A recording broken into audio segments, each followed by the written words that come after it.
Welcome to Let Me Fix This. Enjoy the video. In this video, I will explain how to use a Nordic stick. First, let's talk about your grip. Hold the stick gently, allowing your hand to relax. The strap is crucial. Ensure it fits comfortably around your wrist, providing good support without being too tight. When standing, your elbow should form a 90-degree angle with the stick tip on the ground. This ensures proper length for effective propulsion. Now let's synchronize your movements. As your right leg steps forward, your left arm should swing forward with the stick, and vice versa.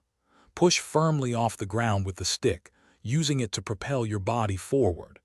This creates a smooth, efficient stride.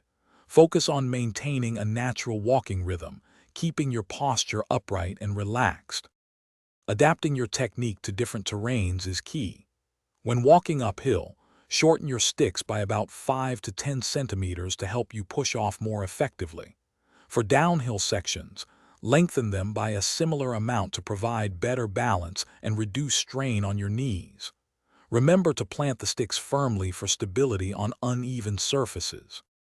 Nordic walking offers fantastic benefits, engaging nearly 90% of your body's muscles. This full-body workout burns significantly more calories than traditional walking, making it a highly efficient exercise. Regular practice will enhance your cardiovascular health, improve endurance, and strengthen your core. Enjoy the outdoors and the many advantages of this great activity. Thanks for watching. If you found this helpful, don't forget to like and subscribe.